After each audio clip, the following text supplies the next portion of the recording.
Chapitre 1, mardi. Mec, c'est vraiment pas la peine. Je souffle. J'ai fait lire mon nouveau texte à John. Il est l'un des seuls à savoir que j'écris.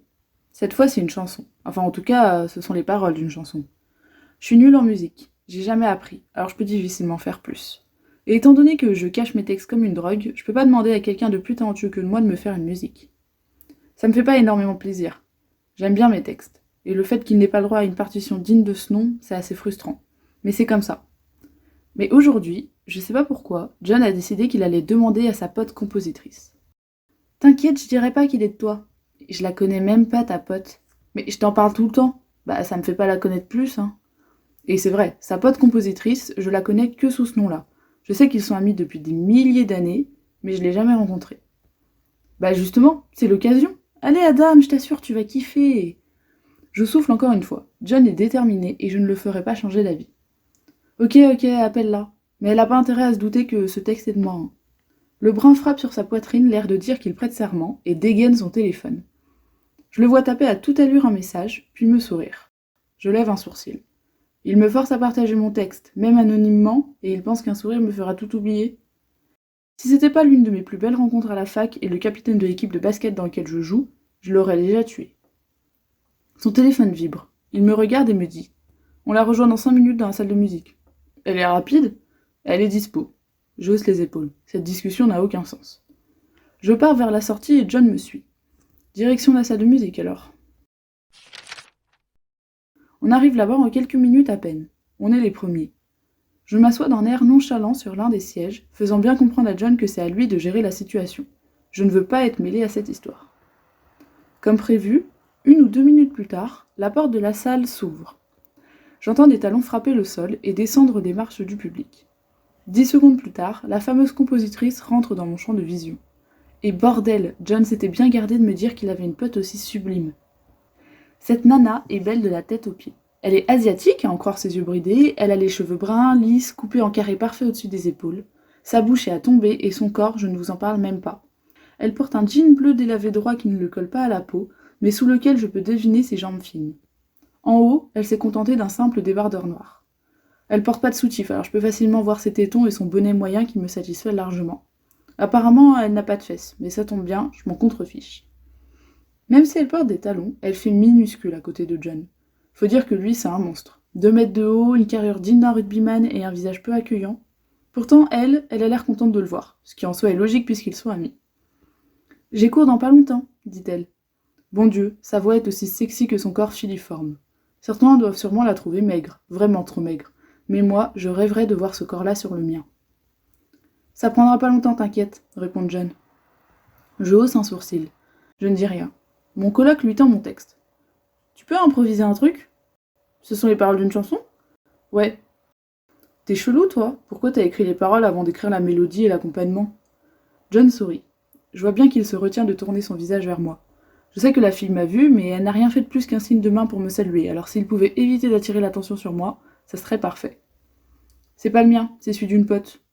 La fille hausse les sourcils. T'as d'autres potes filles que moi, toi ? Bon, tu peux improviser ou pas ? Elle lève les mains en l'air, l'une tenant ma précieuse feuille et l'autre vide.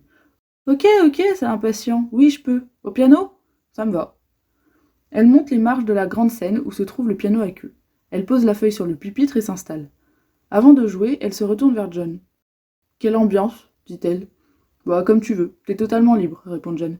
« J'ai le droit, genre, de répéter des phrases ou de rajouter des petits trucs au chant si ça colle mieux ? » « Ouais, je pense que c'est ok. »« Je t'enregistre ?» ajoute mon collègue. « Ça me va. » Elle se retourne vers le clavier et commence par jouer quelques accords. Elle n'attend pas bien longtemps avant de commencer de chanter, et elle le fait incroyablement bien.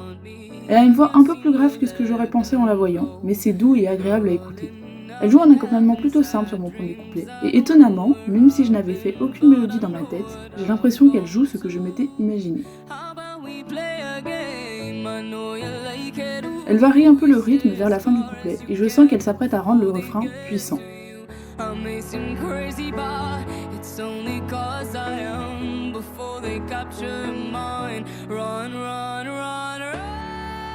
Je ne me trompe pas. Une seconde plus tard, elle chante avec force mon refrain. Elle pousse sa voix avec une facilité déconcertante et n'en fait pas trop simplement pour montrer ses capacités vocales.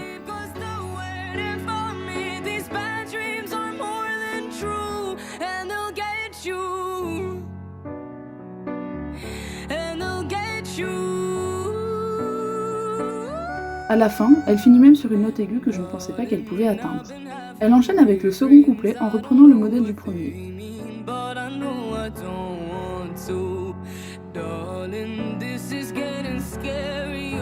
Mais au bout d'un moment, elle pousse de nouveau sur sa voix avec moins de timidité.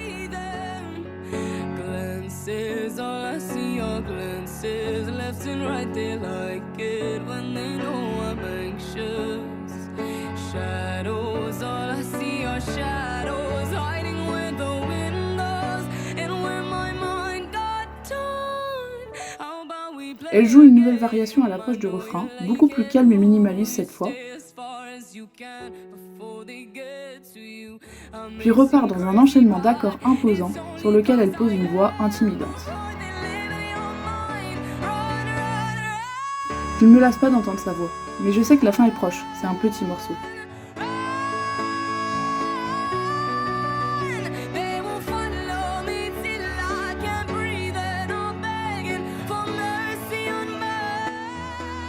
Comment peut-on être aussi talentueux?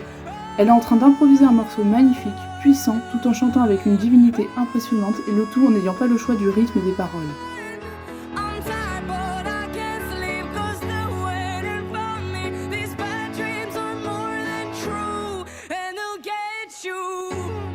Et ses mains qui bougent si magnifiquement sur le piano, je n'en reviens pas.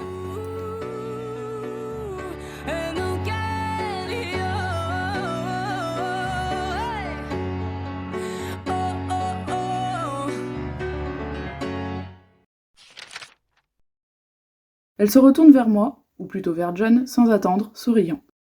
Elle n'est pas gênée d'avoir chanté devant quelqu'un qu'elle ne connaît pas, mais ne semble pas pour autant savoir que ce qu'elle vient de faire relève du génie. Elle n'a lu mes paroles qu'une fois, et pourtant, elle a réussi à tout enchaîner avec une si belle harmonie et une telle originalité que j'ai moi-même du mal à croire qu'elle a réellement improvisé. Mais c'est le cas. Alors, cool, demande-t-elle. John lève un pouce en l'air. C'est tout? Je sais qu'il a déjà dû l'entendre chanter plusieurs milliers de fois, mais bordel, comment se lasser d'une telle virtuosité au point de ne faire que lever les pouces en l'air? Parfait, meuf, répond-il. Elle semble heureuse que son travail ait plu. En même temps, pensait-elle réellement que ça n'allait pas être le cas? Comment peut-on, à ce point, ne pas avoir conscience de son don, ou ne pas le mettre en avant de façon égocentrique comme le font des milliers de personnes bien moins talentueuses qu'elle? C'est quelle heure? Enchaîne-t-elle. 15h moins le quart. Je dois y aller. Elle se lève, frotte son jean pour le remettre en place et reprend la feuille sur le piano. Elle descend les marches de l'estrade et tend la feuille à John. Je te rends ça, tu me diras si ça a plu à ta pote. Le brun hoche la tête et elle commence à partir, tandis que moi, je reste ébahi. Ah et d'ailleurs, la retient John. Elle pivote sur elle-même et le regarde. Ouais? Tu viens au match vendredi? Vendredi? On est mardi aujourd'hui? Il hoche la tête. Ouais, je pense que je peux. C'est ici ou faut que je me fasse véhiculer? C'est à domicile, t'inquiète. À son tour, elle lève son pouce. J'y serai. Cette fois, j'entends ses talons définitivement arriver à la porte et partir de la salle. Alors? Me demande mon coloc. J'hausse les épaules. Mais il sait que ça ne veut pas dire que je suis mitigée. Au contraire. Il rit, et moi je n'ai même plus le courage de lui reprocher d'avoir montré un de mes textes en cachant si peu qu'il était de moi. En fait, je crois que je le remercie même. J'ai toujours aimé mes textes, mais bordel, là, j'ai l'impression d'être un génie. Alors qu'en réalité, le génie, c'est elle. Elle qui a été capable de comprendre ce que j'ai voulu dire, l'ambiance que je ne savais même pas m'être imaginée, et la musicalité absente de mes mots. Incroyable, hein? J'hoche la tête. Je crois que je suis encore trop impressionnée pour parler. Elle compose depuis qu'elle sait écrire, explique John. Elle aime pas trop qu'on la complimente. Je crois qu'elle se rend pas compte de ce qu'elle est capable de faire. Enfin si, elle le sait dans le sens où elle voit que les autres n'y arrivent pas, mais elle voit pas ça comme un truc de fou. Enfin bref, voici Mina. Mina. J'allais définitivement retenir ce nom.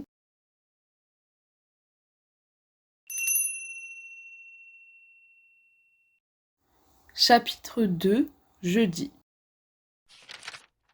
On est jeudi, et aujourd'hui, je sais que Mina sera à la cafette vers 9h. Je l'ai pas espionnée, évidemment, mais John me dit souvent que le jeudi matin, il va retrouver sa pote compositrice à la cafette. Ce matin, il y va pas, et ça m'arrange parce que moi, je compte y aller. Je crois que je n'ai jamais autant stressé de ma vie avant d'aller parler à une fille. Surtout depuis que j'ai rejoint l'équipe de basket et que j'ai construit ma petite réputation de champion. Mais cette fois c'est différent parce que je m'apprête à lui parler de mes textes. J'ai pas mal réfléchi depuis mardi et je me suis décidée à lui demander de me composer un morceau. Je sais même pas si elle va accepter, ni même pourquoi elle le ferait, mais ce qu'elle a fait pour mon texte m'a tellement laissé sur le cul que je me dois d'au moins essayer. Je n'ai jamais parlé de mes textes, ou presque jamais. En fait, il y a que John, mon ex, et ma mère qui sont au courant. On m'a collé l'étiquette de basketteur sexy à mettre dans son lit, et j'ai pas vraiment eu envie que les gens sachent que je suis autre chose que ça. John trouve ça con, lui. Il dit que ce que j'écris est cool, que personne ne se moque à la fac, et que je pourrais vraiment en faire quelque chose. Il pense même que je pourrais devenir écrivain ou écrire un livre, la blague. Mais il ne comprend pas. J'ai pas peur qu'on me critique, ou qu'on me nargue.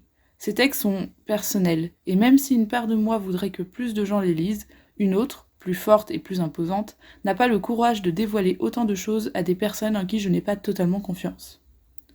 Je n'ai pas totalement confiance en Mina, mais j'ai envie de son talent pour mes textes. Et je sais que John choisit bien ses amis. La preuve, j'en fais partie. Alors elle ne sera pas du genre à crier sur tous les toits que j'écris si je lui demande de pas le faire. En tout cas, j'espère. J'arrive devant les portes de la cafétéria, une boule au ventre.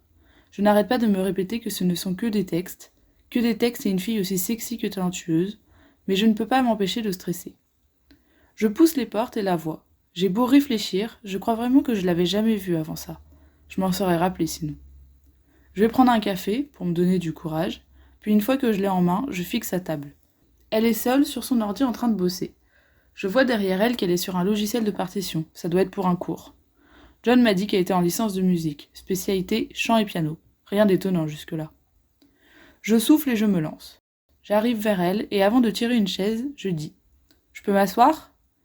Mina relève les yeux de son écran et me regarde. Je la vois regarder autour d'elle et constater que la moitié des tables sont vides, puis son esprit me remet. « Oh, t'es le pote de John ? Oui, vas-y, je t'en prie. » Je prends place et je pose mon café devant moi. Je la regarde un instant et puis me lance. Tu sais, à propos de ce que John t'a demandé de jouer mardi, elle hoche la tête et me laisse poursuivre. Je me demandais si... Je grimace un peu. Je sais pas comment formuler ma question. Si me demande-t-elle avec une douceur sans nom.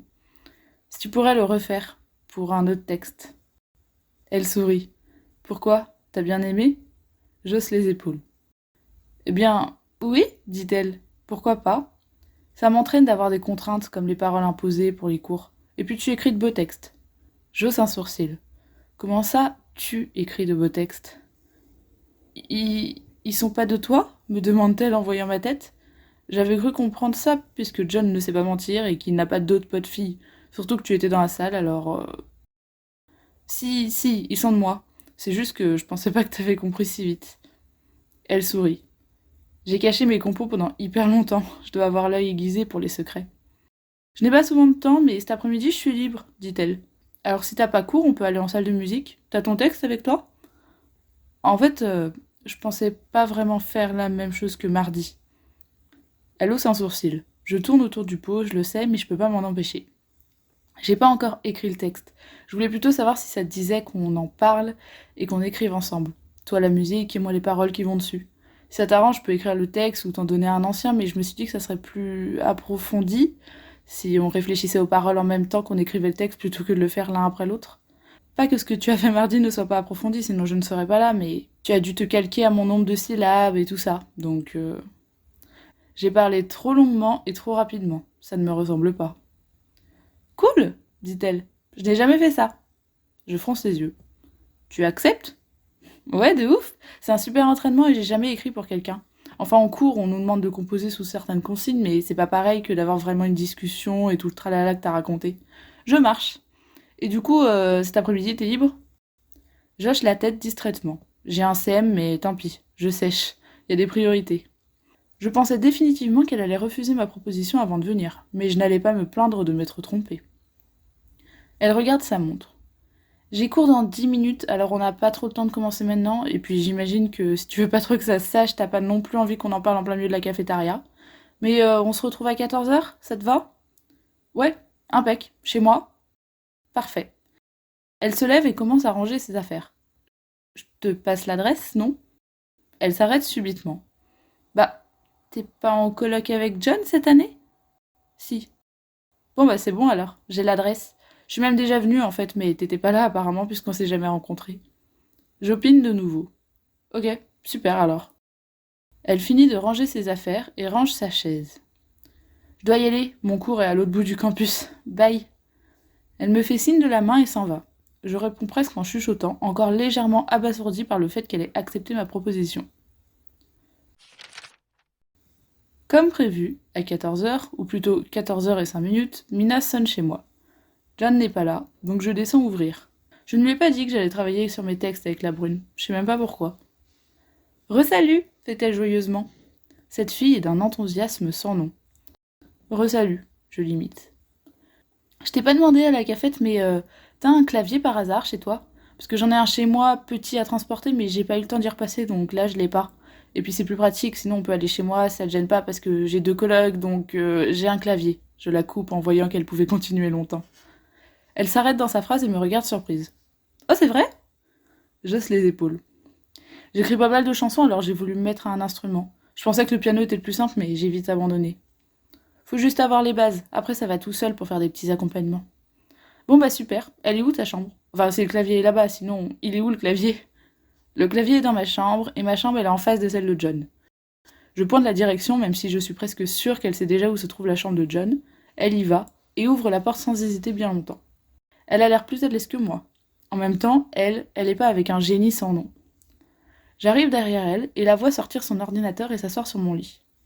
Allez, dis-moi tout, me fait-elle en souriant. Je réponds à son geste et m'installe à mon bureau. Je sors un énorme calepin où je note tous mes textes. Ça doit être la deuxième personne à savoir que je cache cet objet ici. Je voulais écrire une chanson sur l'identité. Comment la façon dont on se voit est différente de celle dont les gens nous voient, le fait qu'on se cherche alors que les autres pensent directement nous connaître. Ok, j'aime bien le thème. T'as déjà des textes écrits dessus que je vois à peu près comment tu te situes par rapport à ça? J'hoche la tête, regarde mon sommaire et lui sors 3 textes différents. Elle les attrape et les lit devant moi. Je crois que je n'ai jamais été aussi anxieux. Elle passe plusieurs minutes à les parcourir comme si elle voulait réellement comprendre chaque mot. J'ai l'impression d'être face à un critique culinaire qui juge mon plat de nouilles instantané. Autrement dit, je me sens minable. Pourtant, quand elle relève les yeux, il n'y a aucun jugement dans son regard. Ok, j'aime encore plus le thème, j'avais pas vraiment compris en fait, je crois. Par contre, tu veux dire quoi par l'étiquette n'a rien à voir avec la réalité, mais elle la conditionne? Je grimace, ça n'a rien de très poétique ça, j'aurais préféré qu'elle ne le relève pas. Les personnes te voient d'une certaine façon, j'explique alors. Et ils peuvent totalement se tromper, mais forcément, même si ce qu'ils pensent est faux, le fait qu'ils le pensent a un impact sur toi, la vraie version de toi. Par exemple, si tout le monde te voit comme beau et arrogant, même si pour toi c'est pas le cas, tu vas forcément agir en fonction de cette idée que les gens ont de toi. Tu te feras pas de compliments devant les autres, même les plus anodins. Tu chercheras à être plus modeste que nécessaire, et ainsi de suite. Elle hoche la tête et replonge son visage dans mes feuilles. Puis elle la relève avec entrain. Ok, j'aime beaucoup ce que t'as écrit là. Elle me pointe une ligne et je lis. Tu ne sais rien de moi quand je suis seule. Si j'ai bien compris, reprend-elle, ça résume pas mal ton idée, même s'il y a toute la dimension de la pression que ça te met que les autres te pensent d'une certaine façon et tout ça. Du coup, on pourrait l'utiliser pour le refrain, non? J'ai toujours tendance à commencer par le refrain quand j'écris des musiques, parce que c'est là que tu mets le plus important, le plus gros du morceau, et tout ce que tu as pas pu dire dedans, après tu le mets dans les couplets. C'est pas moins important, tu vois, c'est juste que ça a moins de puissance. J'hoche la tête et approuve. Va pour le refrain alors. Elle sourit, lance son logiciel et on commence à travailler sur ma musique.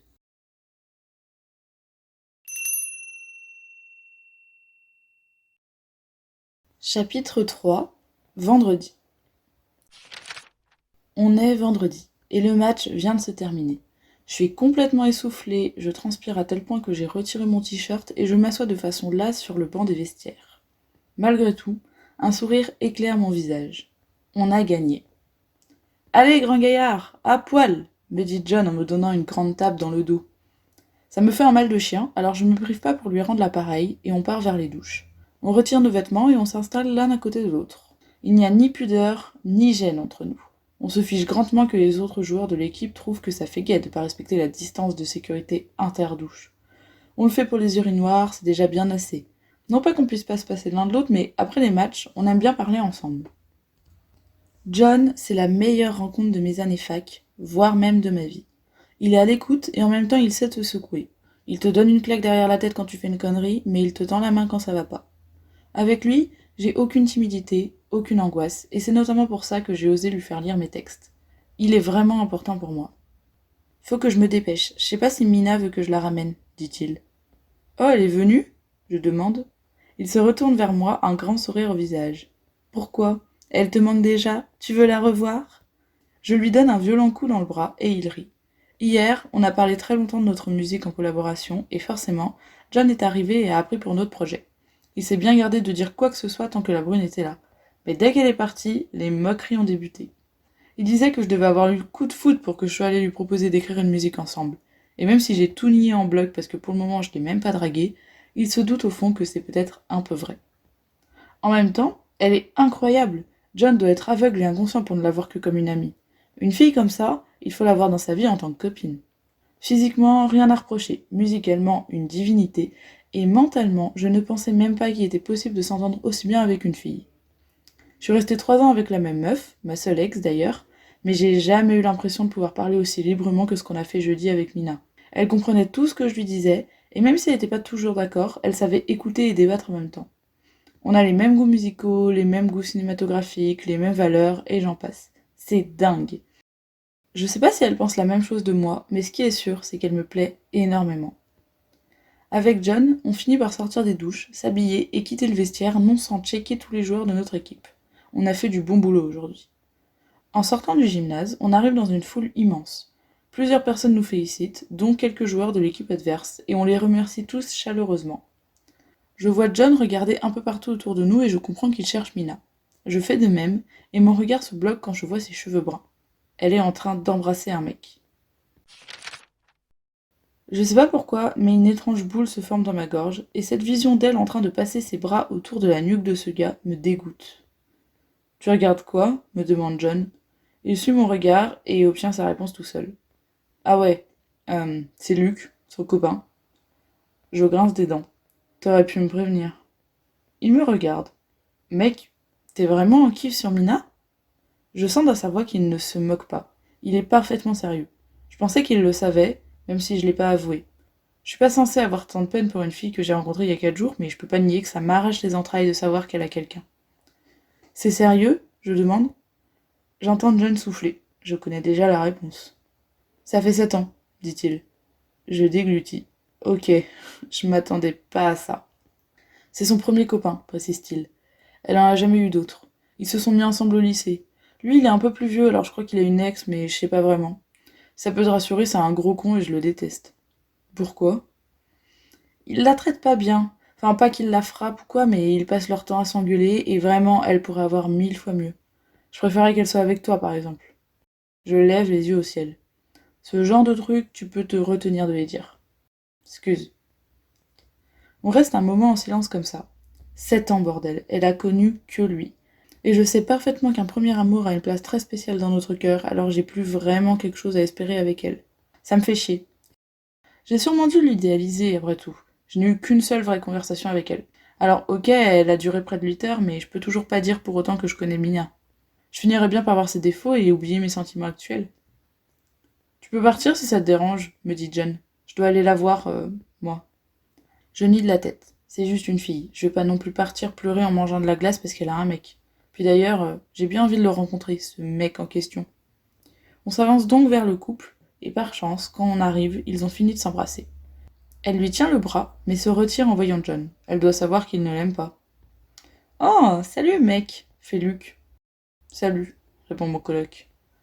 John et le mec de Mina se font une accolade. Moi, il me regarde un instant, me juge du regard, puis me sourit. Ah ouais, t'étais sur le terrain toi, non? T'es pas un peu petit pour un basketteur? J'ai presque plus le physique que toi.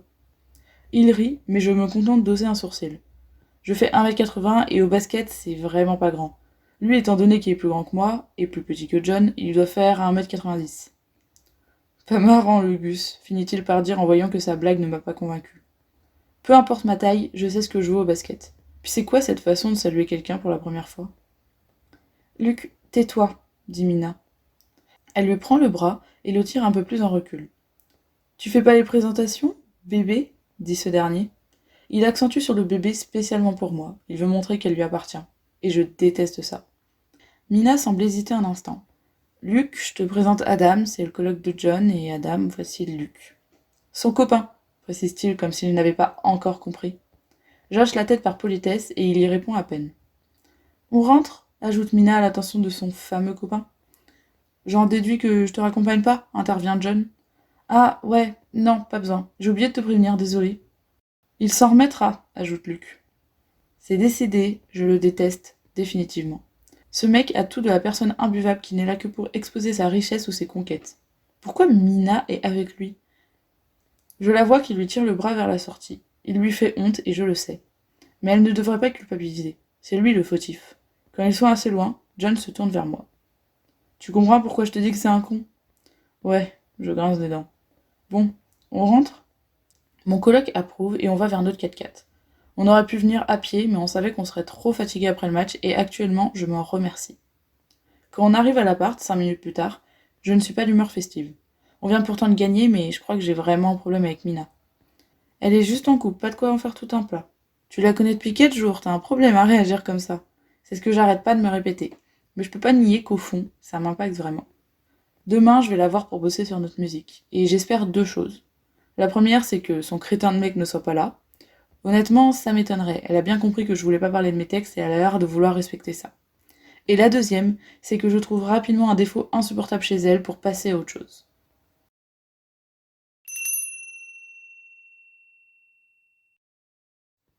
Chapitre 4. Samedi. Mec, déjà que je sais pas pourquoi tu m'accompagnes, si tu pouvais au moins faire l'effort d'être à l'heure, ça serait cool. Je vois la tête de John dépasser de la salle de bain. Je t'ai déjà dit pourquoi je venais, râle-t-il. J'ai oublié un truc chez Mina et je passe le prendre. Pas la peine d'être si désagréable, je te promets que je vous laisserai seule à seule pour votre rencard après. Je lui lance un stylo traînant par là à la figure. Elle a un mec, dis-je. John retourne à son apprêtement. Il doit encore se mettre du gel. Un mec, qu'est-ce que c'est après tout? Depuis ce matin, John semble s'être mis en tête que je devais me battre pour évincer Luke de la course et prendre sa place. Je le cite au mot. Stupide, j'aurais jamais cru qu'il pourrait être un de ces beaufs à dire « C'est pas parce qu'il y a un gardien qu'on peut pas marquer, hein !» Ils sont ensemble depuis 7 ans, dis-je. Je sais même pas pourquoi je m'applique à lui répéter sa situation en boucle. Il la connaît très bien. Il veut juste pas l'écouter. Ouais, mais c'est un con. Et toi t'es cool, mec. Si tu redis un truc comme ça, je t'étrangle dans mon sommeil. J'entends mon capitaine ricaner, et il sort enfin de son antre. Pas trop tôt. Dis-moi, t'es sûr que tu la vois comme une pote, Mina, là? On dirait que tu vas voir la reine d'Angleterre. Il lève les yeux au ciel. Ses colocs sont canons, dit-il sans gêne. Franchement, si t'étais pas déjà sur Mina, je te les recommanderais.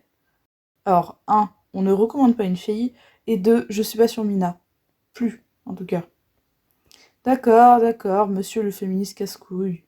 Il prend mes clés de voiture, et on sort de l'appartement.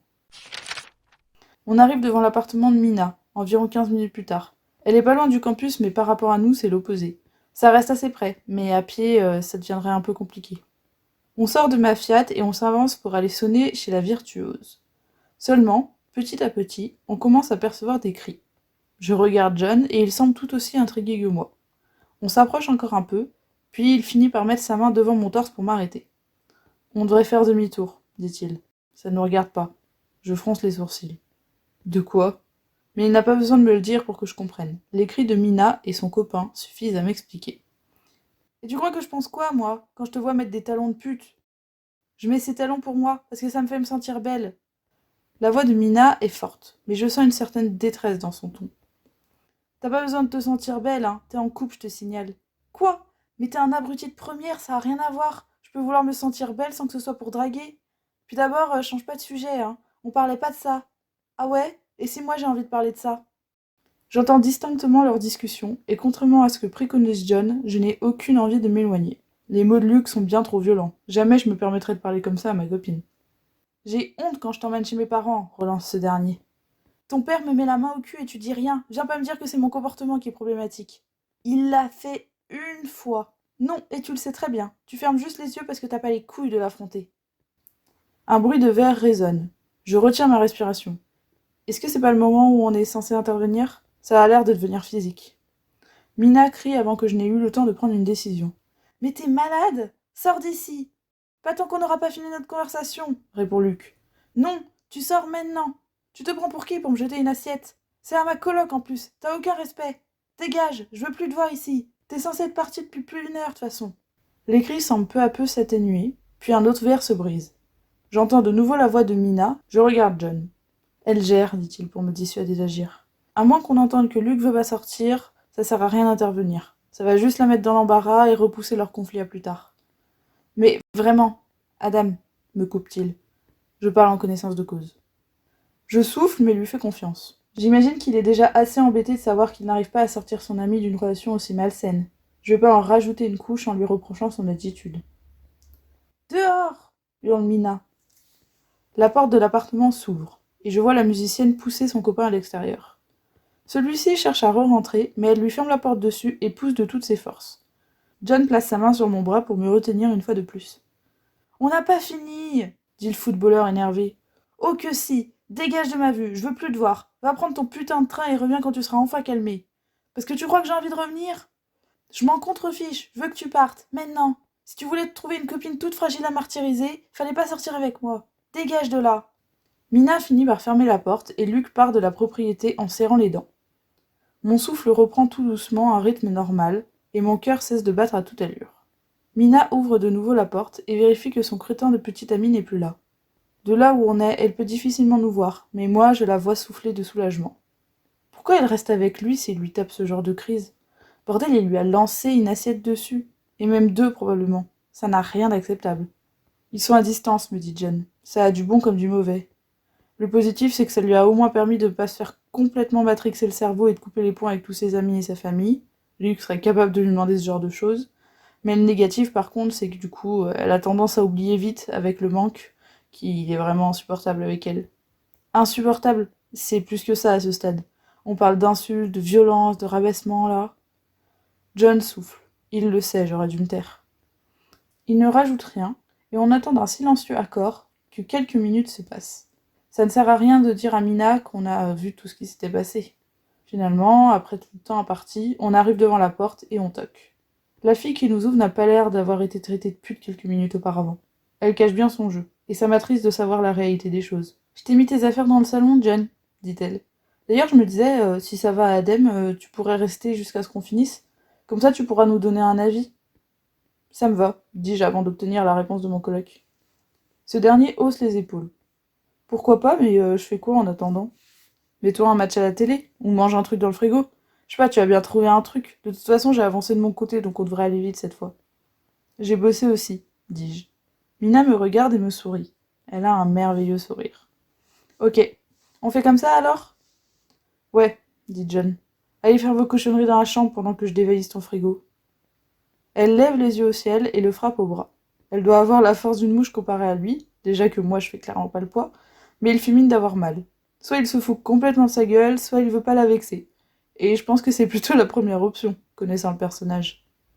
Tu vas finir obèse, dit-elle. Bon, on va dans ma chambre? Finit-elle en s'adressant à moi sans attendre de réponse de la part de son meilleur ami. J'hoche la tête.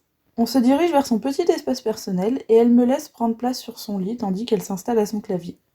Il n'a d'ailleurs rien à voir avec le mien. Le son est meilleur, le poids plus conséquent, et le prix sûrement également. Je sais qu'elle joue du piano presque 2 heures par jour, donc c'est assez normal. Je me demande juste comment elle arrive à économiser assez pour se payer un tel objet, parce que je sais déjà que ça a très peu de chances d'être un cadeau de sa famille modeste. On travaille sur notre morceau à peu près 4 heures, le temps que John vienne nous déranger une dizaine de fois. En réalité, on avait pas mal avancé la dernière fois, donc on aurait pu faire plus vite, mais on s'est perdu dans une énième discussion sur le sentiment d'étrangeté. Si John n'était pas là à nous attendre, je crois qu'on aurait pu parler de ce genre de choses toute la nuit. Et en vrai, j'aurais adoré. C'est une prod? Demande le brun qu'on a fait venir pour servir de juge. Mina secoue la tête. Non, c'est acoustique. On s'est dit que faire juste du piano, c'était pas mal avec le thème de la chanson. Ok. Il s'assoit sur le lit. Bon bah alors, c'est parti, dit-il. La brune place la partition qu'elle vient d'imprimer devant mes yeux, même si je sais qu'elle n'en a absolument pas besoin. C'est dingue, mais en plus de savoir improviser comme une déesse et d'avoir une voix angélique, elle a aussi l'oreille absolue, ce qui fait qu'elle peut jouer pratiquement n'importe quoi, tant qu'elle a la mélodie en tête. Cette fille est un génie, une virtuose à l'état pur. Et encore, je n'ai jamais entendu l'une de ses compositions, mais je doute pas un seul instant qu'elles sont géniales. Elle doit écrire des textes 20 000 fois plus beaux que les miens. même si j'avoue que celui-là, j'en suis particulièrement fière. Elle pose les premiers accords sur le piano. C'est magnifique.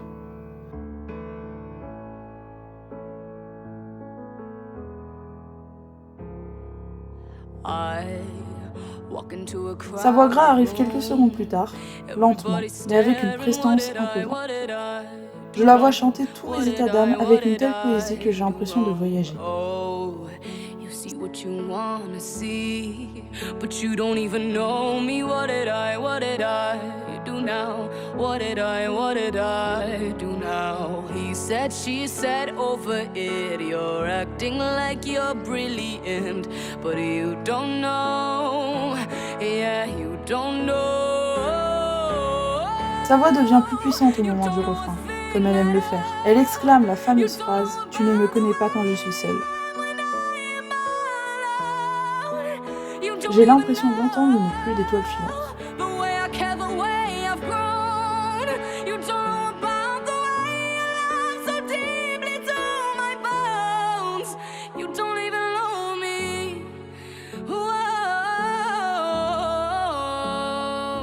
Elle bascule légèrement sa tête vers l'arrière et son sourire sur le visage me rassure quant au fait qu'elle est au moins aussi fière du travail que moi.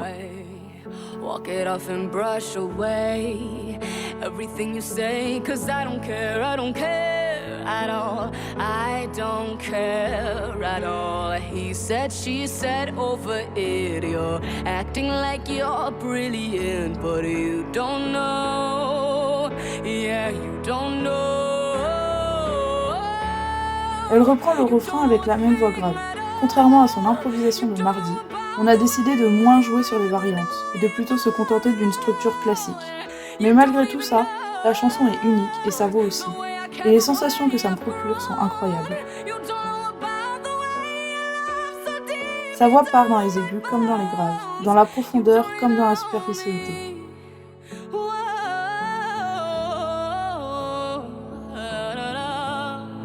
Elle est si talentueuse. Et moi, alors que je la connais depuis moins d'une semaine, je crois que je suis en train de tomber amoureux.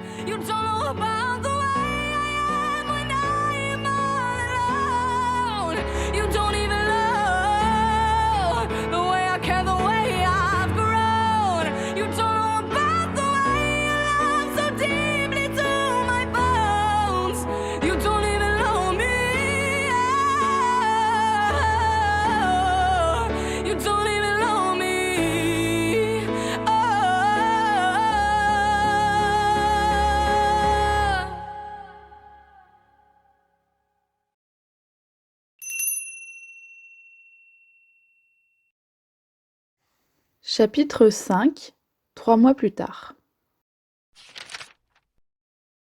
T'étais où, mec ? Je demande à John qui arrive avec plus d'1 heure de retard au TD. Heureusement que la prof est cool, sinon il se serait pris une absence, et ça aurait été la 3e, autrement dit, il aurait été d'office mis au rattrapage pour la matière. Chez Mina, me dit-il en s'installant. J'hoche la tête en ne voulant pas insister, et le laisse essayer de rattraper le cours à l'aide de ma copie. Ça fait 3 mois que notre projet musical s'est terminé avec Mina. Après ça, on a arrêté de se parler. En même temps, on n'avait aucune raison de continuer, mais j'avoue que ça m'a pris la tête plusieurs semaines. Maintenant, je suis passée à autre chose, et je ne pense plus à quel stratagème je pourrais mettre en place pour discuter avec elle. Mais je regrette un peu nos longues discussions. Au final, on s'est pas côtoyé longtemps, mais c'était du temps réellement agréable que j'aurais voulu prolonger. Heureusement, nos emplois du temps sont radicalement opposés, alors je la croise presque jamais au campus. Il n'y a que le mardi midi où on se voit de loin. La plupart du temps, on se fait un signe, quand ce n'est pas trop étrange et que l'autre ne risque pas de croire qu'on est équipé d'un radar, mais rien de plus. Ces derniers temps, John passe presque tout son temps chez elle. Je sais pas ce qu'il a, mais c'est bizarre. Il rate même les TD, alors qu'il sait qu'il doit garder une moyenne assez haute pour rester dans l'équipe de basket. « Tu viens ce soir ?» je lui demande. Il me regarde et fronce les sourcils. « Quoi, ce soir ?» Je le réprimande d'un regard. « Mec, me dis pas que t'as oublié. »« Oublié quoi ? Oh, tu te souviens qu'hier, on a gagné la saison de basket et qu'on est censé se bourrer la gueule comme pas possible ?» je lui rappelle. Je vois son esprit faire les connexions. Comment il peut avoir oublié ça ? On a gagné la saison. Ah ouais, mec, je sais pas si je pourrais, me répond-il. Je lui frappe l'épaule. Comment ça ? Oh John, on a gagné. Tu comprends ça ? Gagné. T'es le capitaine, tu peux pas ne pas venir.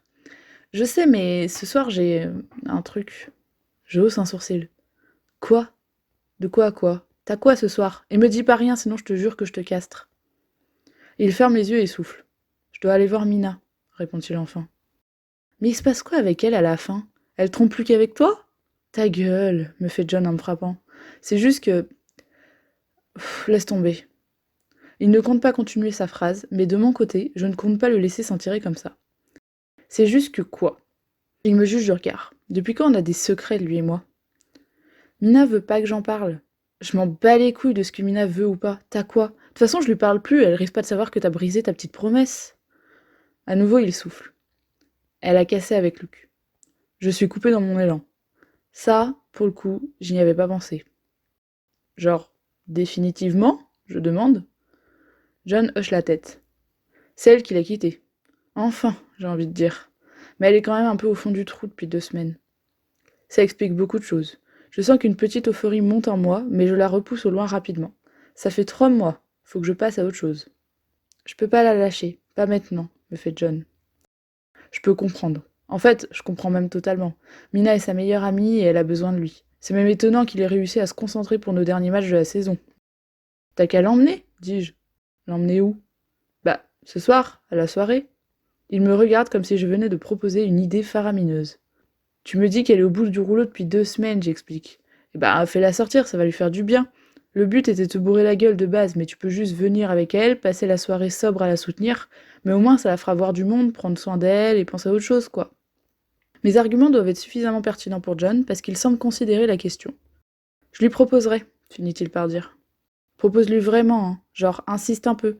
J'ai envie que tu viennes ce soir, mais je te proposerais pas ça si je pensais pas que ça pouvait réellement lui faire du bien. Il hoche la tête et me croit. Bordel, je n'avais jamais pensé que Mina pouvait un jour quitter Luc.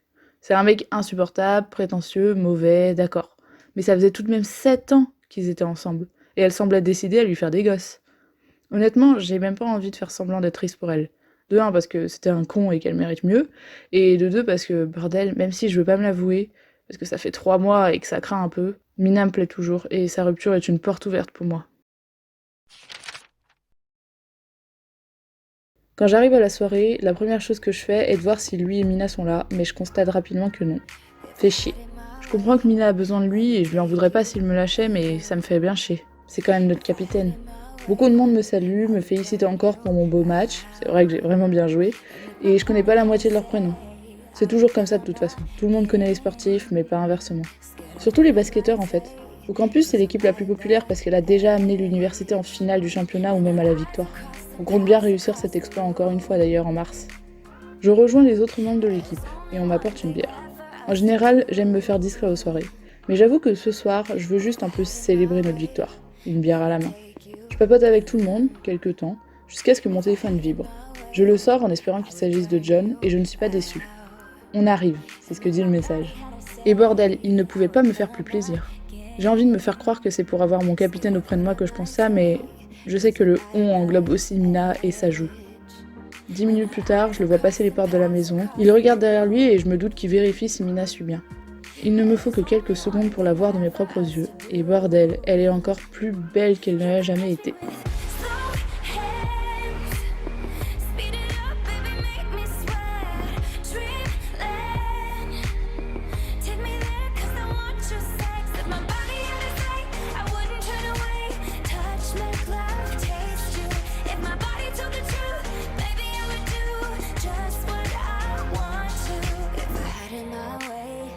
Elle porte cette robe rouge, avec des bretelles très fines et un col plissé.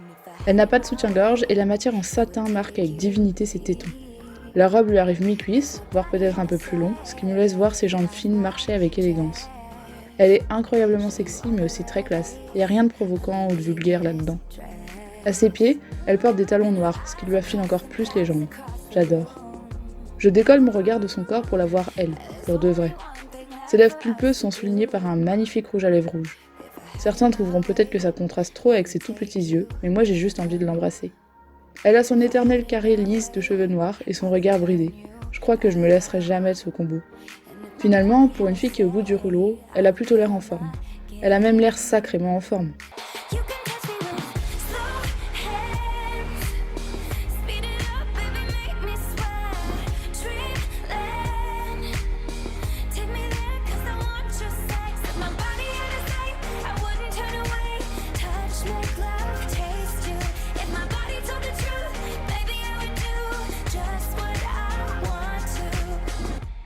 Je vois son regard un peu perdu regarder tout autour et se fixer sur le bar. Elle y va d'un pas déterminant en disant quelque chose à John que je ne peux pas entendre. Je le vois lever les yeux au ciel, nous chercher du regard et venir vers nous. Elle a sûrement dû lui dire de ne pas se préoccuper d'elle. « Content que tu sois venu, dis-je en faisant une accolade au brin quand il arrive. Il me répond vaguement en grognant par-dessus la musique. Elle va mal, dit-il. Je rigole un peu parce que, de ce que je vois, elle va au contraire très bien. Mais je m'arrête vite quand je la vois commander un verre de vodka au bar et le boire cul sec. Ok, j'avais oublié qu'elle cachait bien son jeu. Finalement, elle doit pas aller si bien. Honnêtement, je sais que c'est égoïste, mais ça me fait chier. Je crois que j'aurais aimé qu'elle se sente juste libérée de ne plus coltiner un mec comme Luc. Mais de toute évidence, j'ai oublié qu'elle l'était, et l'est même peut-être encore, amoureuse de lui.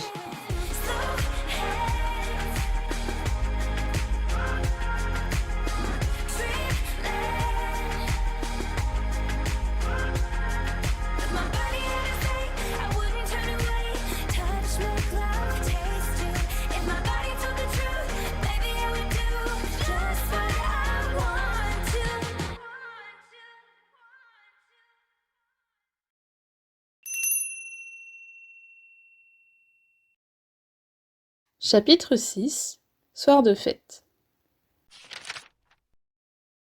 Je vois John virer d'un claquement de doigts le mec qui draguait Mina et la tirer vers nous. Elle a clairement trop bu et apparemment, quand elle est bourrée, elle devient extrêmement tactile. En soi, c'est pas un mal, mais ça envoie des mauvais signaux au mec. Elle se croit innocemment en train de discuter de tout et de rien, et eux, ils ont juste envie de la prendre dans les toilettes. Elle arrive vers nous en râlant. « Il était super gentil !» dit-elle. J'en doute pas une seconde. John a l'air excédé. Finalement, je crois qu'il n'apprécie pas trop mon idée de « fais sortir Mina, ça va lui faire du bien ». D'un côté, je le comprends, mais de l'autre, elle peut pas non plus végéter sans fin chez elle. Cette dernière finit par me reconnaître et me saute presque dessus. Elle attrape mon bras et le colle contre son torse. « Alors, c'était bien le match ? J'ai pas pu venir parce que... Elle rigole. « J'ai quitté Luc, mais on m'a dit que vous aviez gagné, c'est vraiment bien, bravo !» Elle a vraiment l'air bourrée. John n'a pas l'air de vouloir me dégager comme l'autre mec et j'en suis plutôt heureux même si je ne devrais pas. Je suis content, ouais, je réponds. C'était un bon match. Je viendrai te voir jouer au championnat, dit-elle. J'hoche la tête en souriant. Elle lâche mon bras d'une main mais s'appuie encore plus de l'autre. Je la vois se pencher vers le sol puis remonter avec ses 2 talons en main. Le sol est dégueu, remets tes pompes, lui dit John. Elle secoue négativement la tête. Un peu trop vivement d'ailleurs parce qu'elle perd l'équilibre et manque de tomber. Heureusement, elle se rattrape de justesse.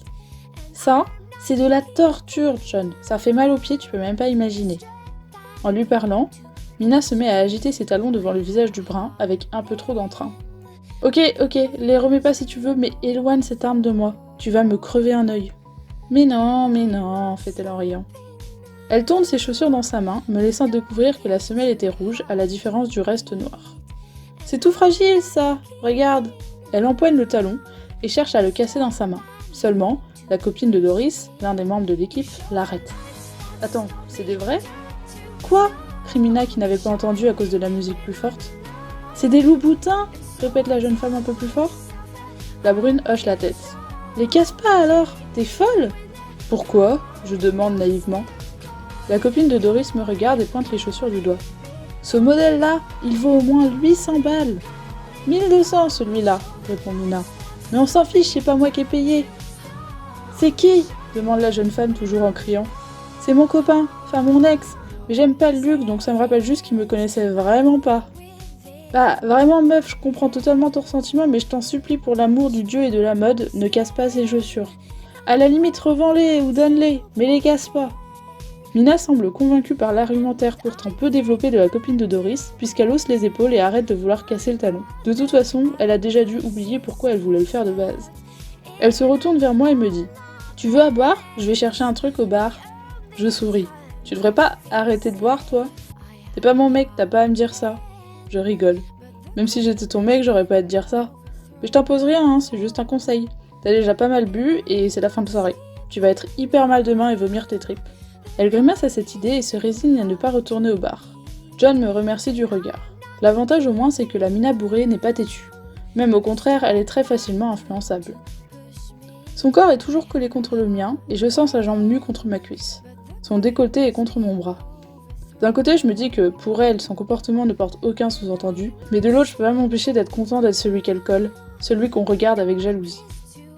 Mon ami brun s'approche de moi et me demande à l'oreille. Tu peux la surveiller le temps que j'aille me chercher un truc au bar ? Ouais, je réponds. Vas-y, prends ton temps, elle me gêne pas. Il regarde Mina un instant, souffle par attristement de la voir ainsi pour un mec si imbuvable, puis part vers le bar. Au bout de quelques minutes, la brune se place en face de moi. « Tu m'accompagnes aux toilettes ?» me demande-t-elle. Je souris et acquiesce. L'autre fois, il y en a un, il a mis ma main sur mes fesses. Enfin, mes fesses inexistantes. Du coup, je préfère pas y aller seule, m'explique-t-elle. Je lui dis qu'il n'y a pas de souci, je la fais tourner sur elle-même et place mes mains sur ses épaules pour la faire avancer vers les toilettes. Vu son ton, elle doit être complexée par ses fesses. Mais personnellement, j'adore. Et cette robe met définitivement en avant son corps filiforme. On arrive sur le lieu souhaité quelques secondes plus tard. Je la laisse se débrouiller en attendant devant la porte, et j'ai l'impression qu'elle met une éternité. Mais finalement, elle finit par sortir après 5 bonnes minutes. Elle n'a plus son rouge à lèvres. Je pointe sa bouche pour lui signifier mon étonnement, et malgré son état d'ébriété, elle comprend. Elle m'attrape de nouveau le bras et le colle à elle, en rigolant un peu. Je voulais en remettre, mais je me suis rendu compte que je voyais trop flou et que j'allais en mettre à côté. Du coup, j'ai tout enlevé. J'hoche la tête en comprenant. J'adorais ce rouge à lèvres foncé sur ses lèvres, mais je dois dire que ses lèvres nues encore un peu gonflées par le démaquillage me donnent encore plus envie de l'embrasser. Je le ferai pas, déjà parce que c'est pas très correct, mais aussi pour éviter la colère de John. Dis Adam, tu crois qu'il veut rentrer quand, John, de la soirée ? Je sais pas, tu veux qu'on lui demande ? Elle secoue négativement la tête. Non, après il va se sentir obligé de me raccompagner. Déjà qu'il a failli louper sa fête de victoire juste pour moi, j'ai pas envie. Tu veux que je te ramène alors ? De nouveau elle nie. Je veux pas t'y obliger non plus. Ça me gêne pas, je suis arrivée tôt et je commence à en avoir marre. Je te ramène ? J'ai le droit plutôt de dormir chez toi et John ? Je souris. Oui, tu peux aussi. Alors je veux bien, mais seulement si ça te dérange pas, hein. Je la rassure et je la dirige vers la sortie. J'envoie un message à mon collègue pour lui dire que je ramène Mina et lui précise au passage que j'ai totalement décuvé, histoire qu'il s'inquiète pas pour rien.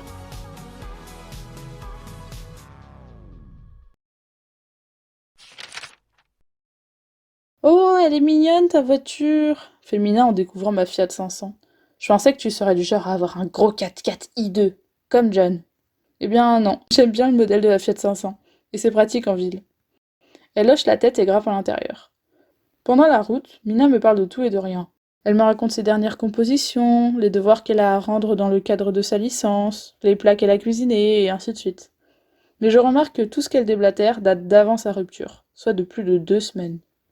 À la fois, j'ai envie d'amener le sujet sur le tapis, de savoir pourquoi elle a enfin mis fin à sa relation pourrie, comment elle se sent, et tout ce qui s'ensuit, mais d'un autre côté, je sais que c'est une mauvaise idée. Déjà sobre, elle serait capable de fondre en larmes, alors dans cet état, c'est presque une mission suicide. Je me résigne à me taire. On arrive chez moi, ou plutôt chez John et moi, 10 minutes plus tard. J'ai conduit lentement au cas où mes réflexes soient encore un peu ralentis par quelques milligrammes d'alcool dans mon sang. Elle sort de la voiture sans mon aide, ses chaussures toujours à la main, et se dirige vers la porte de l'appartement. Je la rejoins vite et lui ouvre. Directement, elle va dans ma chambre et se met dans mon lit. Elle est encore plus mignonne que sexy maintenant. Je la rejoins et me change rapidement. Enfin, par changer, je veux dire que je me contente de retirer ce que j'avais et de mettre un survêtement sur mon boxer. J'avoue que t'es magnifique dans cette robe, mais tu veux pas que je te passe un truc un peu plus confort pour dormir ? Je lui propose. Elle se redresse de mon lit et me regarde comme si j'avais parlé chinois. Bordel, je crois pas si bien dire parce qu'elle me répond en coréen. Pardon ? Je lui demande. J'ai dit oui, je veux bien, répète-t-elle dans la bonne langue cette fois. Je crois qu'elle ne s'est même pas rendu compte qu'elle a parlé dans sa langue natale. Je jette un t-shirt à côté d'elle et elle l'attrape pour partir se changer ailleurs. Au passage, elle me fait un petit bisou sur la joue. Je suis contente que tu me trouves jolie dans cette robe, je l'aime bien aussi. Elle s'enferme dans la salle de bain sans un mot de plus. Cette fille me met définitivement dans tous mes états, même après tant de mois.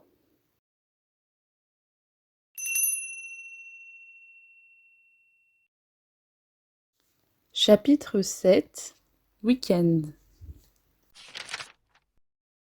Le lendemain, je me réveille en sentant un bras sur mon torse. Le contact est agréable et je n'ai pas besoin de bien longtemps pour comprendre qu'il s'agit de celui de Mina. J'ouvre un œil et la regarde. Elle est encore endormie et porte toujours mon t-shirt. Il est un peu remonté pendant la nuit. Cette fille est décidément incroyable, et j'aimerais pouvoir me réveiller comme ça avec elle tous les matins. Je me tourne sur le côté et replace ses cheveux juste derrière l'oreille pour pouvoir observer un peu plus son visage. Quel cliché! C'est fou parce que je la connais à peine en fait, mais il m'a fallu que d'un regard. Un regard pour ne plus jamais pouvoir l'oublier. Ça doit être ça, le coup de foudre. Jusque-là, je m'étais jamais vraiment posé la question de est-ce que j'y croyais ou pas, mais vraiment, je peux plus me mentir. Quand tu rencontres la personne qui te convient, t'as pas besoin d'une éternité pour le réaliser. Juste d'un regard. Je la vois froncer les yeux. Pour pas paraître étrange, je décide de me lever du lit et je m'habille en vitesse pour partir dans la cuisine. Je préfère la laisser émerger toute seule. Quand j'arrive vers la cafetière, je remarque John dans le canapé. Il me regarde à son tour et hausse un sourcil. Il a dû voir Mina dans mon lit en rentrant de la soirée. Heureusement, je sais qu'il n'imagine pas une seconde que j'ai pu profiter d'elle. Elle voulait pas dormir seule, j'explique. Il hausse les épaules et fixe de nouveau la télévision en face du canapé. Elle a pleuré ? Demande-t-il. Pas que je sache, je réponds. Tant mieux. Peut-être que t'avais raison, en fait, que sortir, ça lui a fait du bien. J'hoche la tête, même s'il ne peut pas me voir. J'avais presque oublié pourquoi elle allait mal, pourquoi elle avait tant bu. Je suis tiraillée entre l'envie de lui dire tout ce que je ressens pour pas qu'elle me passe sous le nez et la raison qui me dit d'attendre encore un peu qu'elle se remette au moins de sa rupture. Mina arrive dans le salon quelques minutes plus tard.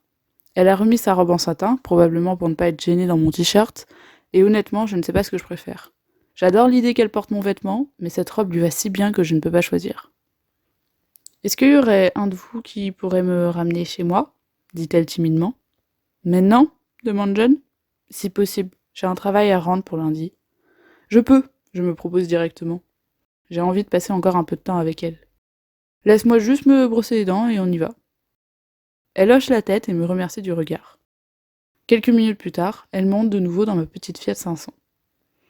Merci pour hier, me fait-elle après une minute de silence.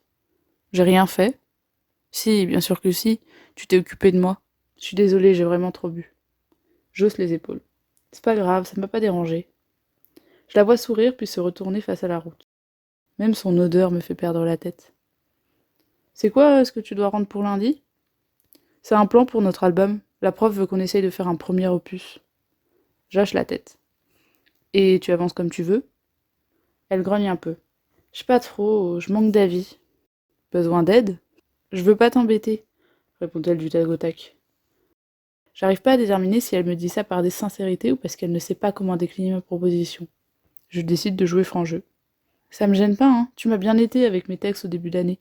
Si tu veux pas, y a pas de souci, mais ça me ferait même plaisir de t'écouter. J'ai jamais entendu tes morceaux. Elle hoche la tête et semble considérer ma proposition. Cependant, elle ne parle plus et je ne relance pas la conversation non plus. Je vois bien qu'elle est épuisée et le silence qui nous englobe n'est pas gênant. On arrive finalement devant chez elle et elle sort de la voiture. Je la vois se pencher à la fenêtre. Si demain t'as rien, tu peux passer à la maison pour me donner un avis. Je souris et suis content qu'elle me propose. On devrait même aller à la fac pour que tu joues sur le grand piano. La salle de musique, elle est ouverte le dimanche, non ? Mina approuve et sourit à son tour. Elle doit apprécier ma proposition. Ok, ça me va alors. À demain ? À demain, je confirme. Elle s'éloigne de la voiture et rentre chez elle. Je ne peux pas empêcher mon regard de dévier sur ses longues jambes. Bordel, elle est si belle. Le lendemain arrive vite. Je suis dans la salle de musique à 13h et Mina arrive vers 13h30. On n'avait pas vraiment convenu d'heure précise, on avait juste dit après le repas. Alors on peut pas vraiment dire que j'étais en avance ou elle en retard. Tu vas bien ? Elle hoche la tête. C'est pas un oui franc, probablement parce qu'elle veut pas me mentir, mais en tout cas c'est déjà ça. Je suis stressée, me dit-elle doucement. Je ris. Pourquoi ? T'as peur de chanter devant moi ? Elle hoche la tête. De chanter mes compositions, en fait. J'ai peur que t'aimes pas. Ou pire, que je vois que t'aimes pas, mais que t'oses pas me le dire. T'as une voix incroyable. Je sais déjà que je vais aimer. Et puis si jamais c'est pas le cas, même si ça le sera, je te promets d'être honnête. Elle hoche la tête et souffle. Je lui pointe le piano du doigt et elle commence à monter les marches de la scène. Moi, je me mets au deuxième rang, bien au centre pour la voir. C'est une chanson sur... tu sais... Luc. Elle semble mal à l'aise. Elle doit se rappeler m'avoir parlé de sa séparation à la soirée, mais je pense qu'elle n'avait pas vraiment envie, en fait. Ça devait être l'effet de l'alcool. Au moins, ça lui permet de ne pas avoir à le faire aujourd'hui. J'hoche la tête pour lui montrer que j'ai entendu et que je ne la juge pas. Elle se positionne face au piano et pose ses mains sur les touches. Je la vois souffler pour se préparer à chanter. C'est étrange de se dire qu'elle peut être aussi stressée avec un talent pareil. Et encore plus par rapport à la simplicité avec laquelle elle a improvisé devant moi le jour où je l'ai rencontrée. Sa voix se pose tendrement sur quelques accords de piano. Elle ne prononce encore aucun mot, mais je sais que ça ne va pas tarder.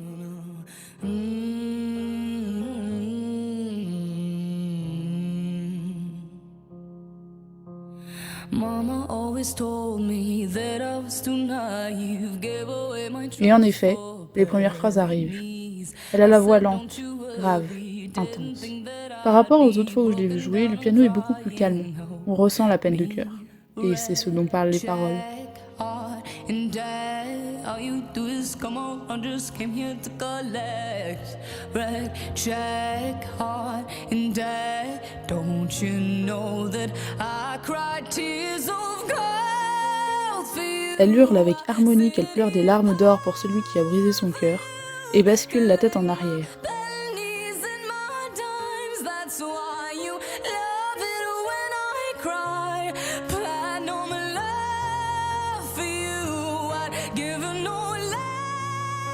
Je vois sa gorge trembler quand elle monte dans les aigus.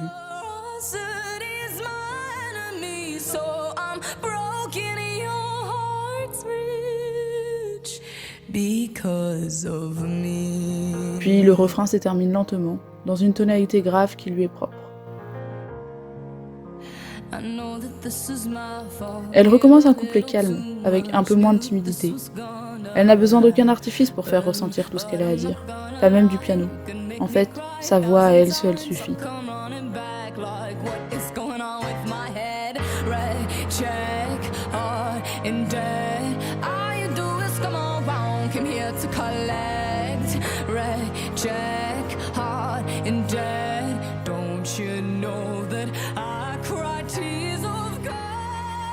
Un nouveau refrain arrive, et il a encore plus d'émotion que le précédent.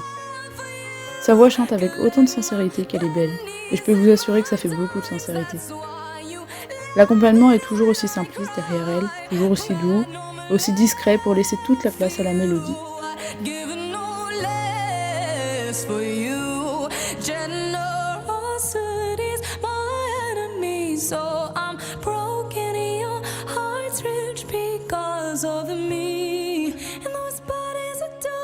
Le refrain se termine et, d'une voix aiguë qu'elle maîtrise parfaitement, elle murmure un troisième couplet totalement différent de ce qui était avant, mais tout aussi scintillant. J'ai l'impression d'être celui qui ressent la peine, tant ma gorge se serre en entendant sa voix vibrer.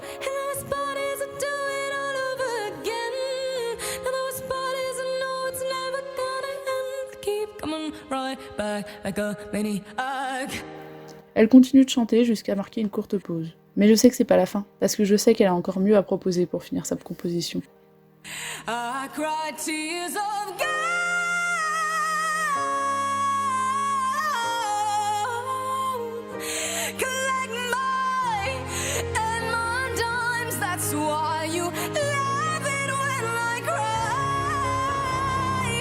Et je ne me trompe pas, parce qu'elle reprend le refrain avec encore plus de puissance, plus de notes aiguës, plus de beauté, plus d'émotion que tout le début de la chanson.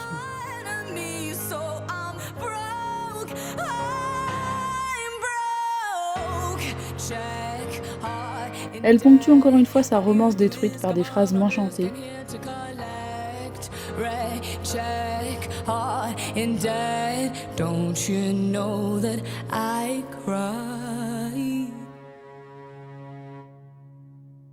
Et elle prononce les derniers mots d'un discours poignant. Elle reste un moment la tête baissée sur le piano, et moi je ne dis toujours rien. Puis quand je la vois bouger, je me lève et j'applaudis.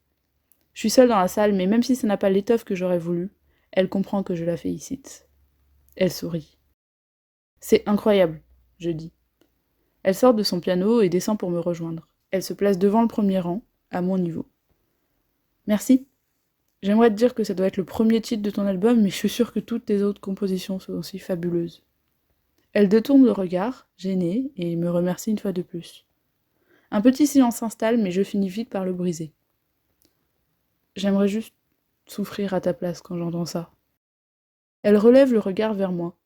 Ce que je vais te dire va te paraître étrange, parce qu'on se parle pas plus que ça, mais tu comptes beaucoup pour moi. Je me sens vraiment à l'aise et t'es un bon ami. C'est à mon tour de la regarder. Elle me sourit timidement. Contrairement à ce qu'elle vient de dire, elle n'a pas l'air d'avoir peur que je la trouve ridicule. Pourtant, de mon côté, j'étais terrifiée, jusqu'alors, à l'idée qu'elle puisse comprendre à quel point elle était importante pour moi. Mais maintenant, après ce qu'elle vient de dire, j'ai juste envie de lui hurler tout mon amour. Je pose mes mains sur ses joues et je me penche pour l'embrasser avec un peu trop d'intensité.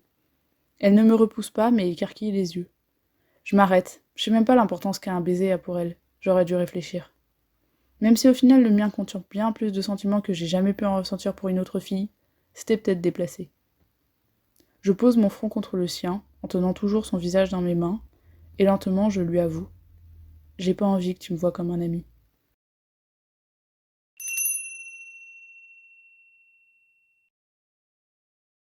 Chapitre 8. Mercredi. J'aurais jamais dû l'embrasser. On est mercredi et ça fait 4 jours que j'ai embrassé Mina dans la salle de musique. Quel crétin je fais! Elle venait de me dire que je comptais pour elle, juste après m'avoir chanté une chanson sur son ex, et moi, je l'ai embrassée. Elle est presque partie en courant de la salle, sans même me dire quoi que ce soit. Et depuis, c'est le silence radio. Même à John, elle ne veut pas lui parler de moi. Putain, mais pourquoi je l'ai embrassée? En fait, j'ai pas réfléchi. Elle m'a dit que j'étais un bon ami pour elle et j'avais pas envie qu'elle me voie comme un ami. Mais pourquoi j'ai fait ça? J'aurais pu attendre, la soutenir dans sa rupture, et seulement après lui glisser l'idée que je pourrais être plus que ça. Au final, je l'ai juste fait fuir. Puis merde quoi, elle n'avait clairement pas besoin de ça en ce moment. Arrête de te prendre la tête, mec, me dit John en partant de l'appartement. Je ne réponds même pas et le laisse aller retrouver une nana dont je ne connais même pas le nom. Quand je suis rentrée dimanche, j'ai rien dit. J'étais même pas encore déprimée par mon comportement irréfléchi et stupide. En fait, je réalisais juste pas. Mais lundi, il a vite vu que j'avais un truc. J'ai pas mis longtemps à cracher le morceau. Et étrangement, au lieu de m'engueuler pour ne même pas avoir laissé le temps à sa meilleure pote de se remettre de sa rupture, il m'a juste fait une accolade. Je crois que ça fait encore plus mal. J'ai l'impression de m'être définitivement fait jeter par Mina. En même temps, je m'attendais à quoi? Ça fait 2 semaines qu'elle est plus avec Luc. Après 7 ans de relation. Elle allait sûrement pas se jeter dans mes bras. Surtout qu'on se parlait à nouveau depuis un jour. J'avais tout de même un peu d'espoir. Et si je suis totalement honnête avec moi, j'en ai encore un peu. J'en ai encore un peu parce que techniquement, Mina ne m'a pas répondu. Je la connais pas parfaitement, mais j'ai la conviction qu'elle m'aurait envoyé un message clair pour me dire qu'elle n'était pas intéressée si c'était le cas. Ou alors je suis juste un crétin qui sait pas comprendre les messages évidents. C'est juste que ça me fait chier, parce que Mina c'est exactement ce que je veux. C'est ce qui me plaît. Elle est juste parfaite sur tous les points. Belle, intelligente, talentueuse, gentille, compréhensive, sexy. La liste elle est bien trop longue pour que je puisse la dire en entier. Mais en un mot, ça se résume à ça. Incroyable. Mina est incroyable. Je suis pas en peine de cœur, du moins pas dans le sens où je me laisse mourir sur mon canapé. J'étais comme ça quand mon ex m'a largué, mais c'était plus la panique d'être célibataire après 3 ans de couple qui m'avait mis dans cet état-là, à bien y réfléchir. Là, je suis bel et bien triste d'avoir loupé le coche avec Mina, mais je suis pas non plus au bout de ma vie. J'essaye de rationaliser. Je peux pas déprimer pour une fille que j'ai connue 2 semaines, et encore 2 semaines non consécutives. Je me sens con. Le destin, il a tout fait pour que j'y arrive. D'abord, je la rencontre, on sympathise, ensuite elle casse avec son copain, et là, pile au moment où c'est à moi de jouer, je fais tout merder. Je passe ma soirée à mater James Bond. J'aime bien ces films, surtout le dernier qui est sorti. On sonne à la porte. Je me pose sur le film et je me lève pour aller ouvrir. Soit c'est les mecs de l'équipe qui veulent se faire une soirée improvisée, et comme ils n'arrivent pas à me joindre sur mon téléphone puisqu'il a plus de batterie, ils sont venus me chercher en personne. Soit c'est John qui a encore oublié un truc. Sauf que quand j'ouvre la porte de façon nonchalante, je me redresse bien vite parce que je vois que je suis en face de Mina. J'ai pas le temps de réfléchir bien longtemps, qu'elle me saute littéralement au cou. Elle m'embrasse avec autant de passion que ce que j'ai fait dans la salle de musique, voire même plus. Et j'ai à peine le temps de lui attraper les hanches pour qu'elle me tombe pas totalement dessus, qu'elle me fait faire 3 pas en arrière dans l'appartement. Elle me pousse sur le canapé et toujours déboussolée, je la vois monter sur moi et reprendre notre embrassade. Est-ce que quelqu'un peut m'expliquer ce qui est en train de se passer? Je finis par la repousser quelques secondes plus tard, histoire de reprendre mon souffle. Je laisse ma main contre son dos pour pas qu'elle pense que je ne veux pas d'elle, et plonge mon regard dans le sien. Elle a des yeux magnifiques. Elle ouvre la bouche, puis la referme, comme un poisson. J'en déduis qu'elle essaye de me dire quelque chose, mais qu'elle n'y arrive pas. Elle réessaye et nouvel échec. Alors je me redresse et je la fais s'asseoir sur mes genoux. Je l'embrasse furtivement et j'attends patiemment qu'elle finisse par élever la voix. J'ai peur de t'utiliser pour l'oublier. J'ai pas envie, tu mérites pas ça. Finit-elle par dire d'une traite. Si tu me dis ça, c'est que t'es pas là pour oublier. Je l'embrasse tendrement en ramenant mes mains sur sa nuque. Ses lèvres sont douces, je m'en étais pas rendu compte dimanche. Elle me repousse. Ça peut être inconscient, tu sais. Vraiment, Adam, j'ai peur de me servir de toi. Je souris, généreuse et bienveillante. C'est ce qui la définit en ce moment. Je te plaisais avant ta rupture ? Je demande. Elle souffle. Adam, c'est pas que tu me plaisais ou non, en fait je t'avais juste jamais imaginé comme ça. J'étais en couple et même si ça se passait mal, je cherchais absolument pas quelqu'un d'autre. Mon cerveau, il était même pas enclenché pour comprendre que t'étais un mec et qu'en tant qu'hétéro, tu pouvais potentiellement me plaire. J'aime bien la façon dont elle formule sa phrase. C'est à la fois si professionnel et si personnel. C'est juste que, continue-t-elle, tu m'as embrassé dimanche. Et depuis mon esprit, il veut pas arrêter de penser à toi 30 secondes. À l'intérieur, ça me hurle que j'ai envie d'être avec toi, que je dois aller te voir. Puis après, je réalise que ça fait 3 semaines que je suis plus avec mon ancien copain, que je te connais à peine, que tout le monde parle des relations pansements et que je veux pas que tu en sois une. Je glisse ma main dans ses cheveux et l'embrasse pour la couper. Arrête de te prendre la tête, j'ai juste envie d'être avec toi, je lui murmure.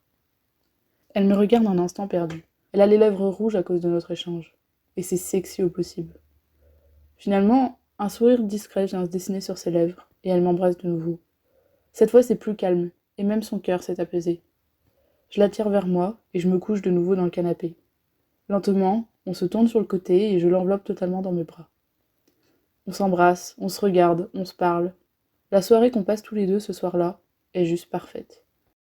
Et on ne se rend même pas compte que le sommeil nous gagne petit à petit, à tel point que Morphée finit par déposer une couverture sur nos deux corps collés. Le lendemain, je me réveille avec un mal de dos.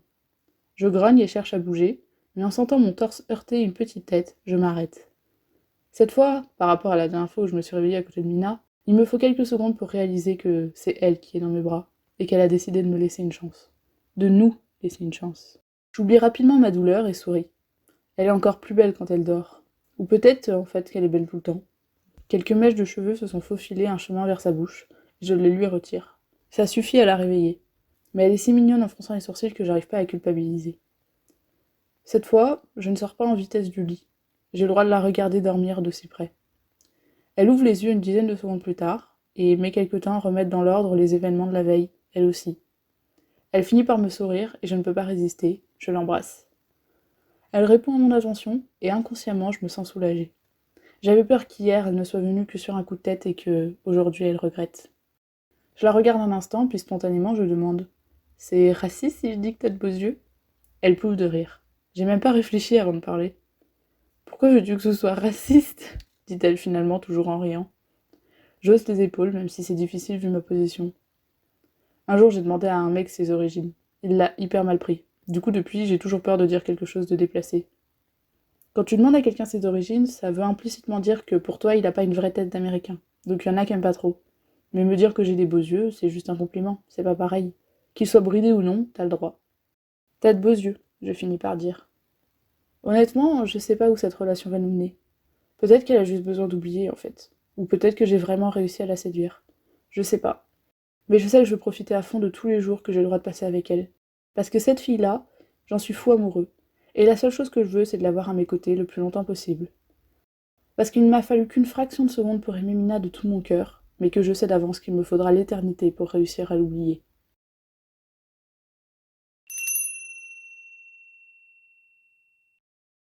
Épilogue, jour du festival de musique. Mina s'installe sur le tabouret du piano à queue. Face à elle, la salle est silencieuse. Elle est un peu stressée, je le sais. Je commence à la connaître depuis le temps. Elle place ses mains sur le piano. Elle n'a même pas de partition devant les yeux. De toute façon, ça ne lui aurait servi à rien. Elle est bien trop talentueuse pour ça. Bon, je l'accorde, je suis peut-être pas totalement objectif. C'est ma copine et je l'idolâtre un peu trop. Mais enfin, tout de même, il y a une grosse part de vrai dans ce que je dis. Je sais même pas ce qu'elle joue ce soir. Elle a pas voulu me le dire. Elle m'a dit que le message ne l'était pas directement adressé, mais que ça pourrait m'intéresser. Je sais pas vraiment ce que je suis censée faire de cette information. Dancing around in the rain again, 'cause you said that I was my only friend. Sa voix résonne enfin. Comme toujours, c'est magnifique, et je vibre de l'intérieur. Because I know they won't come from anybody else. Elle chante dans sa tonalité, autrement dit assez grave. J'ai appris avec le temps qu'elle n'était pas totalement convaincue et sûre d'elle par rapport à ça. Mais moi j'adore cette profondeur. Trace my footsteps in the water, 'cause you said when you left I'd be lost forever. Je devine peu à peu à qui elle s'adresse. Son ex. I'm still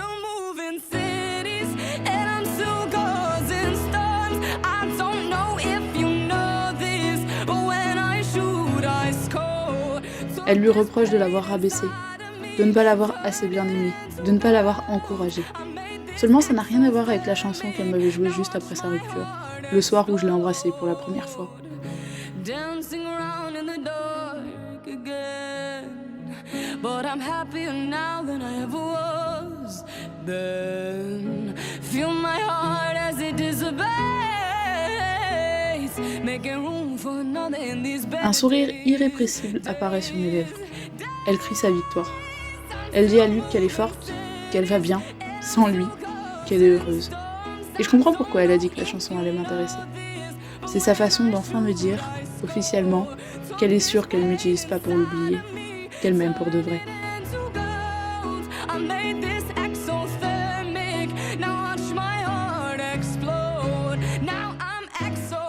Aux yeux de son public, ce soir, elle ne laisse plus planer le suspense. Elle ne laisse plus supposer qu'elle est encore triste, parce qu'elle a tourné la page. Et le mieux dans tout ça, c'est que je fais partie de la suite de son histoire, de notre histoire.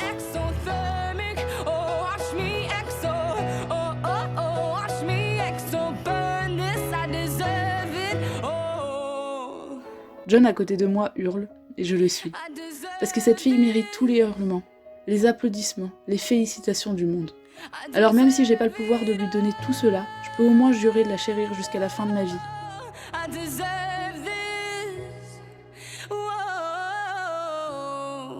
Je peux au moins la remercier d'être à mes côtés depuis 6 mois.